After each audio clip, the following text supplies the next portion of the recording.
வணக்கம் நேயர்களே, கடவுளூர் டிவி நேயர்கள் லட்சுமணா அன்பு வணக்கங்கள். இப்போ நம்ம பார்க்க போகிறது வார ராசி பலன் 6ஆம் தேதியிலேருந்து 11ஆம் தேதி வரை எப்படி இருக்க போகுதுன்னு பார்க்க போகிறோம். ஸோ எப்போதும் சொல்கிறதான், ராசிக்கு பார்ப்பதை விட லக்னத்துக்கு பார்க்குறது ரொம்ப ரொம்ப நல்லது. ஸோ யாராச்சும் வந்து ஒரு மகர லக்னம் விருச்சிக ராசினா விருச்சிக ராசிக்கான பலன்களை பார்ப்பதை விட மகர ராசிக்கான பலன்களை பார்க்கும்போது ரொம்ப சிறப்பாக இருக்குன்றது உண்மையான விஷயம்.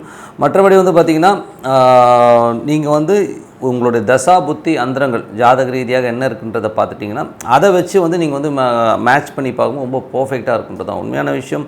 ஸோ அந்த மாதிரி பார்க்கும்போது ரொம்ப பர்ஃபெக்டாக இருக்கும், ஓகேங்களா? ஸோ மற்றபடி இந்த வீடியோட எண்டில் டிப் ஆஃப் த வீக் இருக்குது, மறக்காமல் பாருங்கள். கன்னிராசி வந்து பார்த்திங்கன்னா உங்களது ராசி அதிபதி புதன். ஸோ புதன் வந்து பார்த்திங்கன்னா உங்களுக்கு வந்து 5ல் இருக்கின்ற ஒரு காலகட்டம். ஸோ இந்த மாதிரி விஷயங்கள்லாம் நடக்கும் அப்படின்போது புதன் வந்து பார்த்திங்கன்னா உங்களுக்கு வந்து 1, 4 மற்றும் 5, 9 நிறைய ஆன்மீக சுற்றுலா போகிறது, இந்த மாதிரி விஷயங்கள் இருக்கும். குழந்தைகளுடைய விஷயங்களுக்காக வந்து நான் கொஞ்சம் பிரயத்தனம் எடுத்து பண்ணுவீங்க. ஸோ அதில் வந்து பார்த்திங்கன்னா குழந்தைகளுடைய கல்விக்காகவோ அவங்களோட வசதி வாய்ப்புகளுக்காகவோ அவங்களோட வருங்காலம் கருதி கொஞ்சம் வந்து குழந்தைகளுக்காக வந்து நம்ம கடன் வாங்குகிற சூழ்நிலையும் சில பேருக்கு ஏற்படுவதற்கான வாய்ப்பும் நிறைய இருக்குது.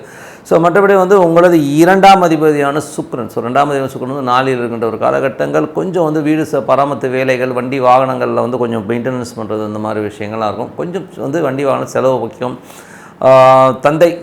தாயார் சம்மந்தமான விஷயங்கள், ஸோ தாயார் சம்மந்தமான விஷயங்களையும் பார்த்திங்கன்னா உங்களுக்கு வந்து வருமானங்கள் கொஞ்சம் தாயார் சம்மந்தமான விஷயங்கள் இருந்தாலும் சின்ன ஒரு இடைவெளி. இதெல்லாம் யாருக்கு நடக்கணும் போது யாரெல்லாம் கன்னி லக்னமாக இருந்து புதன் தசா புத்தி அந்தரம் நடக்குதோ அவங்களுக்கு இது நடப்பதற்கான வாய்ப்புலாம் நிறைய இருக்குது. குழந்தைகள் சம்மந்தமான விஷயங்கள், மற்றபடி குடும்பத்திற்காக கொஞ்சம் எமோஷன் ஆகிறது, மற்றபடி வந்து அப்பா சம்மந்தமான விஷயங்களுக்காக கொஞ்சம் செலவு பண்ணுறது, வெளிநாடு பிரயாணங்கள் சில பேருக்கு ஏற்படுவதற்கான வாய்ப்புலாம் நிறைய இருக்குங்க. ஸோ இதெல்லாம் யாருக்கு நடக்கணும் போது கன்னி லக்னமாக இருந்து சுக்கிர தசா புத்தி அந்தரம் நடப்பவங்களுக்குலாம் கண்டிப்பாக நடப்பதற்கான வாய்ப்புலாம் ரொம்ப சிறப்பாக இருக்குது.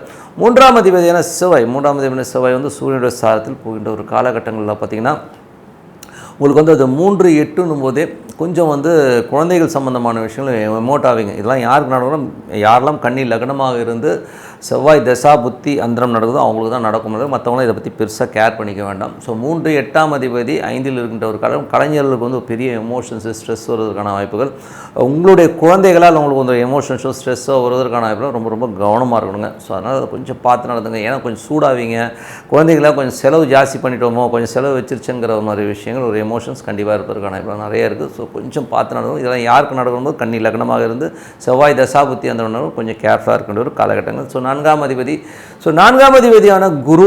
ஸோ 4ஆம் அதிபதியான குரு வந்து பார்த்திங்கன்னா உங்களுக்கு வந்து 8ல் இருக்கின்ற ஒரு காலகட்டம் வந்து சொத்துக்கள் சார்ந்த விஷயங்கள். இது மேஜராக யாருக்கு நடக்கும், கன்னி லக்னமாக இருந்து குரு தசா புத்தி அந்த நடக்கிறவங்களுக்கு கொஞ்சம் அலைச்சல் ஜாஸ்தி இருக்கும்.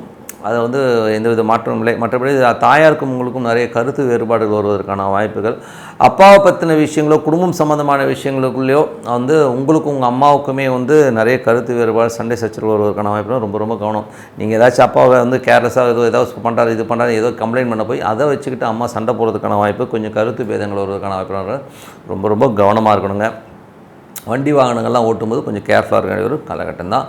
மற்றபடி வந்து 5ஆம் அதிபதி 6ல் இருக்கின்ற ஒரு காலகட்டம். 5ஆம் அதிபதி வந்து 6ல் இருக்கும்போது நிறைய வந்து வேலையில் வருமானங்கள் கிடைக்கும். ஸோ அதில் எந்தவித மாற்றமும் இல்லை, வளர்ச்சி தான். பட் வேலை பலுக்கள் அதிகமாக இருக்கும். ஐயோ எவ்வளோ வேலைங்க செய்கிறது, பெண்டு கலதுங்க அப்படிங்கிற மாதிரி விஷயங்கள் இருக்கும். ஸோ இதெல்லாம் யாருக்குனாலும் கன்னி லக்னமாக இருந்து சனி தசா புத்தி அந்தரங்கள் நடக்கிறவங்களுக்கு வருமானங்கள் வரும், பட் வேலை பலுக்கள் அதிகமாக இருக்கிறதுக்கான வாய்ப்புலாம் நிறைய இருக்கும். ஸோ 6ஆம் அதிபதி 5ஆம் அதிபதி 6ல் இருக்கும்போது இந்த மாதிரி விஷயங்கள் எல்லாம் இருக்கும். குழந்தைகளோட வளர்ச்சி ரொம்ப நல்லாயிருக்கும். குழந்தைகளுக்கு வந்து இரட்டிப்பு வருமானங்கள் வருவதற்கான வாய்ப்புகள், நல்ல ஒரு பணம் வருவதற்கான வாய்ப்புலாம் ரொம்ப சிறப்பாக இருக்கும். இதெல்லாம் யாருக்கு நடக்கணும்னா யாருக்கெல்லாம் வந்து உங்களுக்கு வந்து கன்னி லக்னமாக இருந்து சனி தசா புத்தி அந்தரம் நடக்குதோ அவங்களுக்கு நடப்பதற்கான வாய்ப்புலாம் ரொம்ப நல்லா இருக்குது. மற்றபடி வந்து 6ஆம் அதிபதி, ஸோ 6ல் வந்து சனி வந்து ஆட்சி பலத்தோடு இருக்கும்போது வேலை நல்ல ஏற்றங்கள், நல்ல லாபங்கள் வருவதற்கான வாய்ப்புலாம் ரொம்ப நல்லா இருக்குங்களா. இதெல்லாம் யாருக்கு நடக்கும்போது கன்னி லக்னமாகிறது சனி தசாபுத்தி அந்தரம் நடக்கிறவங்களாம் வந்து வேலையில் நல்ல வருமானங்கள் வருவதற்கான வாய்ப்புலாம் ரொம்ப நல்லா இருக்குங்க. மற்றபடி வந்து 7ஆம் அதிபதி 8ல்.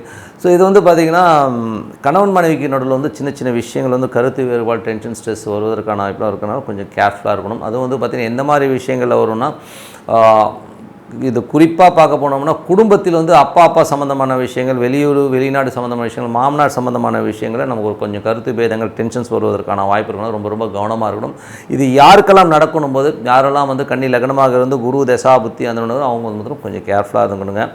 மற்றபடி வந்து பார்த்திங்கன்னா 8ஆம் அதிபதி. ஸோ உங்களுக்கு வந்து 8ஆம் அதிபதி செவ்வாய் உங்களுக்கு வந்து 5இல் இருக்கின்ற ஒரு காலகட்டம் வந்து உச்சமாக போகின்ற காலகட்டத்தில் குழந்தைகள் விஷயங்கள் ரொம்ப கவனமாக இருக்கணும். முதலே சொன்ன மாதிரி கொஞ்சம் செலவழிப்பதற்கான வாய்ப்புகளும் நிறைய இருக்குது. அதுக்கப்புறம் உங்களது 9ஆம் அதிபதி. 9ஆம் அதிபதியான சுக்கிரன். 9ஆம் அதிபதி சுக்கிரன் வந்து பார்த்திங்கன்னா 4இல் இருக்கும்போது அதுவும் வந்து ஒரு சூரியனுடைய சாரத்தில் போகும்போது நிறைய விஷயங்கள், அதாவது வந்து சுக்கிரன் யாருக்கெல்லாம் கன்னி லக்னம், சுக்கிர தசா புத்தி அந்த அவங்களுக்கு நல்ல வளர்ச்சிகள் நல்ல ஏற்றங்கள் வருவதற்கான வாய்ப்புலாம் இருக்குது. வெளிநாடு சென்று இப்போ சம்பாதிப்பதற்கான வாய்ப்புகளும் ரொம்ப நல்லா இருக்குங்க.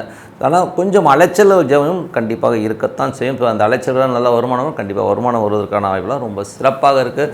10ஆம் அதிபதியான புதன் வந்து பார்த்திங்கன்னா உங்களுக்கு 5இல் இருக்கும்போது என்ன மாதிரி விஷயங்கள்லாம் நடக்கும் அப்படின்னா, தொழில் ரீதியான விஷயங்கள் வந்து ரொம்ப கவனமாக இருக்கணும். தொழிலில் வந்து ஏதாச்சும் வந்து நம்மளை ஏமாற்றுவதற்கான வாய்ப்புகள், நம்மளை கொஞ்சம் அகலக்கால் நிற்க வைக்க வச்சு நம்மளை ஸ்ட்ரெஸ் பண்ணுறதுக்கான வாய்ப்புலாம் இருக்கணும். ரொம்ப ரொம்ப கவனம் பண்ணலாம். இதெல்லாம் யாருக்கு நடக்கணும்னா கன்னி லக்னமாக இருந்து புதன் தசாபுத்தி அந்தரம் நடக்கிறோம் ரொம்ப ரொம்ப கேர்ஃபுல்லாக இருக்குங்க. ஏன்னா வந்து இது ஒரு ஆசை காட்டி நம்மளை வந்து டென்ஷன் பண்ணுறதுக்கான வாய்ப்புலாம் ரொம்ப ரொம்ப கேர்ஃபுல்லாக இருக்கணும். மற்றபடி வந்து பார்த்திங்கன்னா ஏன்னா இந்த ஆசை தான் மேஜராக வந்து நம்மளை பாதிக்கிறதே. ஸோ அதனால் தொழில் ரீதியான விஷயங்கள் ரொம்ப ரொம்ப கேர்ஃபுல்லாக, யார் சொன்னாலும் நம்பிடக்கூடாது. அதில் வந்து கொஞ்சம் கேர்ஃபுல்லாக இருந்துக்குங்க. மற்றபடி 11ஆம் அதிபதி. ஸோ 11ஆம் அதிபதி சந்திரன். 11ஆம் அதிபதி சந்திரன் வந்து உங்களுக்கு வந்து வாரத்தின் ஒரு இதெல்லாம் வந்து யார் கன்னி லக்னமாக இருந்து சந்திர தசாபுத்தி அந்தரன் வருது அவங்களுக்கு வந்து பூமி சார்ந்த விஷயங்கள் திங்கள் செவ்வாயில் வந்து நல்ல ஏற்றங்கள் நல்ல லாபங்கள் வருவதற்கான வாய்ப்பெல்லாம் ரொம்ப நல்லா இருக்குது. அதுக்கப்புறம் குழந்தைகள் விஷயங்கள் நல்ல சந்தோஷங்கள் குதூகலங்கள் வருது. அதுக்கப்புறம் வேலையில் நல்ல மாற்றங்களும் கண்டிப்பாக இந்த வாரம் எதிர்பார்க்கலாம்.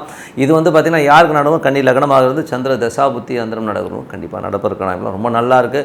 குழந்தைகள் சம்பந்தமான விஷயங்கள் யாரெல்லாம் கன்னி லக்னமாக இருந்து சூரிய தசாபுத்தி அந்தரம் நடக்கும் குழந்தைகள் சம்பந்தமான விஷயம் கொஞ்சம் அலைச்சல்கள் கொஞ்சம் விரயங்கள் ஏற்படலாம். கலைஞர்களுக்கு வந்து வெளிநாடு போவதற்கான வாய்ப்பும் சில பேருக்கு ஏற்படலாம். ஸோ இதெல்லாமே ரொம்ப சிறப்பான விஷயங்கள் தான். என்னை பொறுத்தவரை பிரார்த்தனைங்கிறது ரொம்ப ரொம்ப அவசியங்க. ஸோ மனதார இறைவனை பிரார்த்தனை பண்ணணும் கண்டிப்பாக நம்ம அடுத்த லெவல் போகிறதுக்கான வாய்ப்பு ரொம்ப சிறப்பாக இருக்குங்க. டிப் ஆஃப் த வீக்கில் இப்போ நம்ம பார்க்க போகிறது பரிகாரங்கள் எல்லாருக்குமே பலிக்குமா, வேலை செய்யுமா அப்படிங்கிறத வந்து நம்ம மேஜராக பார்க்க போகிறோம். ஸோ இந்த டாபிக் வந்து கொஞ்சம் கான்ட்ரவர்சியான டாபிக் தான். ஏன்னா நிறைய ஜோதிட நபர்கள் அவங்க சர்வே ஆகிறதே வந்து பரிகாரத்தை வச்சு தான். ஸோ நம்ம வந்து அவங்களுக்கு குறை சொல்ல விரும்பல, அது அவங்க லைஃப். ஓகேங்களா? ஸோ இப்படி இருக்கும்போது பரிகாரங்கள் யாருக்கு பலிக்கும் யாருக்கு பலிக்காது, மேஜராக வந்து எங்கே பலிக்காதுன்றதை சொல்லிடுவோம். ஸோ பலிக்காதுன்னு பார்க்கும்போது ஜென்ரலாக வந்து நீங்கள் பரிகாரம் செய்கின்ற ஒரு கிரகம் ஒரு 7ஆம் இடம்னும்போது திருமணம் சார்ந்த விஷயங்களை ஒரு பரிகாரம் பண்ண போகிறேன் அப்படின்னும்போது அந்த 7ஆம் அதிபதி 8இல் இருந்தால் அந்த பரிகாரம் பலிக்காது. ஸோ 7ஆம் அதிபதி 8இல் இருந்தால் அந்த பரிகாரம் பலிக்காது. அது வந்து எந்த வித மாற்றமும். அதே மாதிரி வந்து அந்த 7ஆம் அதிபதி செவ்வாயோட நட்சத்திரத்துலேயோ செவ்வாயோ கூடவோ இருந்ததுன்னா அந்த பரிகாரம் பலிக்கவே பலிக்காது. ஸோ அதனால் வந்து அது ஒரு விஷயம். அது மட்டும் இல்லாமல் உங்களோட ஜாதகத்தில் ஜனனகால ஜாதகத்தில் 8ஆம் அதிபதியோட தொடர்போ 8ஆம் அதிபதியோட நட்சத்திரத்துலேயோ வந்து ஒரு கிரகம் இருந்து அதுக்கு நீங்கள் பரிகாரம் பண்ணிங்கன்னா அந்த பரிகாரம் பலிக்கவே பலிக்காது. அதில் வந்து என்ன ஆகும்னா இன்னும் கான்ட்ரவர்சி வந்து அதிகப்படுத்தி விட்ருன்றது தான் உண்மையான விஷயம். ஸோ நிறைய பேர் வந்து பரிகாரம் பண்ணும்போது ஒரு லிஸ்ட்டு போட்டு ஒரு ப்ரொவிஷன் கடையில் போய்ட்டு தோரம்பருப்பு 1 கிலோ உளுத்தம்பருப்பு 1 கிலோ லிஸ்ட்டு போடுற மாதிரி போட்டுருவாங்க. பட்டு அவங்க இந்த ஒரு விஷயத்தை கவனிக்க மறந்துடுவாங்கன்றது தான் ரொம்ப கொடுமையான விஷயம். ஸோ நீங்கள் வேணால் பாருங்கள், நிறைய பேர் வந்து பிரயாணங்கள் பண்ணுவாங்க. அந்த பிரயாணங்களில் வந்து பார்த்திங்கன்னா பரிகாரம் பண்ணிட்டு வரும்போது ஆக்சிடென்ட் ஆகிறது, ஏடாவிடமாக மாட்டிக்கிறது, இதெல்லாமே வந்து எதனால் நடக்குதுன்னா, ஒன்று இவங்க பரிகாரம் பண்ணுற அந்த நாள் இவங்களுடைய அஷ்டமாதிபதியுடைய நட்சத்திரமோ இல்லை செவ்வாயோடைய காலபுருஷனுக்கு 8ஆம் அதிபதியான செவ்வாயோட நட்சத்திரத்துலேயும் இருக்கும்போது உங்களுக்கு வந்து அந்த பரிகாரம் பலிக்காது. அது ரொம்ப நெகட்டிவிட்டியான ஒரு விஷயத்தை தேவையில்லாத ஒன்றை பண்ணி நம்மளே விலைக்கு வாங்கிக்கிற மாதிரி விஷயங்களை ஏற்படுத்துங்கிறது தான் உண்மையான விஷயம். அதனால் வந்து பரிகாரம் பண்ணுறதுக்கு முன்னாடி உங்களது 8ஆம் அதிபதி அஷ்டமாதிபதி உடைய நட்சத்திரங்கள் வர அன்றைக்கி பரிகாரம் பண்ணாமல் இருக்கிறது ரொம்ப நல்லது. அதே மாதிரி வந்து பார்த்திங்கன்னா உங்களுக்கு வந்து அஷ்டமாதிபதி கூடி உங்களுடைய பரிகாரங்கள் பண்ணுற கிரகம் இருந்ததுன்னா அதுக்கும் வந்து பண்ணாமல் இருக்கிறது ரொம்ப நல்லது. ஏன்னா அது வந்து வேலை செய்யாதுங்கிறத உண்மை. அதோடு சேர்ந்து செவ்வாய்ங்கிற ஒரு கிரகம் உங்களுக்கு வந்து பரிகாரத்துக்கு உகந்து வரவே வராது. ஏன்னா அந்த காலபுருஷனுக்கு 8ஆம் அதிபதியாக வந்து அது வந்து செவ்வாயோட கூடி இருக்கிற ஒரு கிரகத்துக்காக நீங்கள் வந்து பரிகாரம் பண்ணிங்கன்னா, இந்த செவ்வாயோட நட்சத்திரத்தில் இருக்கிற ஒரு கிரகத்துக்கு நீங்கள் பரிகாரம் பண்ணிங்கன்னா அந்த பரிகாரம் பலிக்காது அப்படிங்கிறது தான் உண்மையான விஷயம். ஸோ இதை வந்து நீங்கள் மைண்டில் வச்சுக்கோங்க. யாராச்சும் சொன்னாங்கன்னா கூட ஒரு 2-3 பேர்கிட்ட கொஞ்சம் விசாரித்து பரிகாரம் பண்ணுறது ரொம்ப ரொம்ப நல்லது. ஏதோ அவர் சொல்லிட்டாரு அவர் இவருன்னு சொல்லிட்டு நீங்கள் விட்டுட்டிங்கன்னா நாளைக்கு வந்து பிரச்சனை நமக்கு தான். ஸோ அதனால் வந்து தயவு செய்து வந்து பரிகாரம் பண்ணுறதுக்கு முன்னாடி 1க்கு 2 முறை பார்த்து அதுக்கான பரிகாரம். ஏன்னா வந்து இப்போலாம் வந்து பரிகார ரேட்டில் வந்து 20,000-30,000 வாங்கிட்டு இருக்காங்க. ஸோ நமக்கு வந்து அதில் பெரிய உடன்பாடு இல்லை. அதனால் பரிகாரம் பண்ணுறதுக்கு முன்னாடி இதை பண்ணுங்கள். ஏன்னா அது காசு கொடுத்து பண்ணதுக்கப்புறம் இது பண்ணிவிட்டு வரும்போதே நிறைய பிரச்சனைகள் நிறைய பேர் சந்திக்கிறாங்க. அதனால் அதை மைண்டில் வச்சுக்கிட்டு பண்ணுறது ரொம்ப ரொம்ப நல்லதுன்னு சொல்லிட்டு உங்களிடம் விடைபெறுவது உங்கள் லக்ஷ்மி நாராயணன். நன்றி, வணக்கம். கடவுள் அருள் டிவியை பார்த்தமைக்கு நன்றிகள். மேலும் இது போன்ற தகவல்களை தெரிந்து கொள்ள கடவுள் அருள் டிவியை சப்ஸ்கிரைப் செய்யுங்கள். மறக்காமல் பெல் ஐக்கானை கிளிக் செய்யுங்கள்.